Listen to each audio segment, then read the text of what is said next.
In this episode of Blooming After Darkness, I'm going to teach you what not to say to someone with anxiety and what to say instead. Let me ask you a question. When someone you care about is overwhelmed by anxiety, what is the one thing you want to tell them? Probably by chance, it's something like, just calm down. We say it because we love them and we want the struggle to stop. But here's the painful truth. Telling an anxious person to just calm down is one of the most common yet most damaging thing we can say. It's the phrase that is 100% good intention, but 100% negative impact. And today we're going to break down why and 3 common phrases you need to swap out of your vocabulary immediately. Let's start with the classic offender, just relax or calm down. When you say this, the anxious person doesn't hear I love you. They hear your reaction is unreasonable and you should be able to turn off your feelings on command. This completely ignores the fact that anxiety isn't a choice. It's a psychological response. It's their brain smoke detector going off. When you tell them to calm down, you are essentially adding more shame and stress to an overflowing cup. Try this instead. I see you're struggling right now. I'm here. What do you need from me to feel safe? This validates the reality of their struggle and empowers them to communicate their needs. Next up is the well-meaning but useless logic bomb. What exactly are you worried about?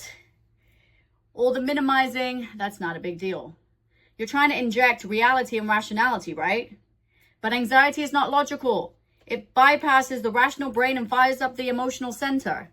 Trying to debate the facts during a panic attack is like arguing with a fire alarm. It just won't turn off.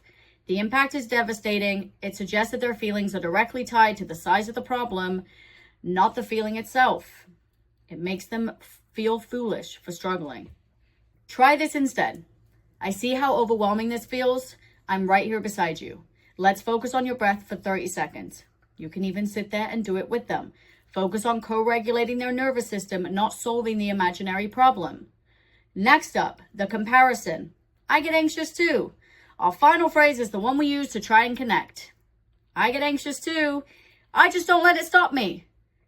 This intent is to show solidarity, but the impact often minimizes their unique pain. Clinical anxiety is not the same as being stressed out about a big meeting. It can be paralyzing. When you compare their struggle to common stress, it implies that if they were just a little tougher, they could handle it too. It turns support into a competition.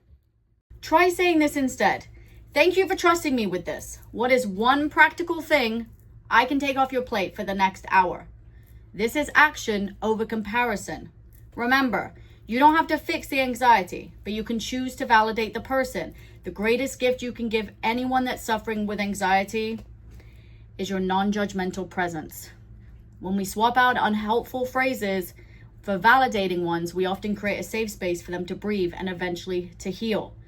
If this video helped you or helped you learn anything about anyone in your family or friends that suffer with anxiety, please hit that subscribe button and also let me know what you'd like me to talk about next. I do talk about anxiety, depression, self-love, habits, and sleep. And I also try to talk about everything in between. Remember, I am not a mental health provider, therapist, mental health provider of any kind. I am just someone who has real life experiences and has been through things myself. And I'm just here as your friend to help you on this journey.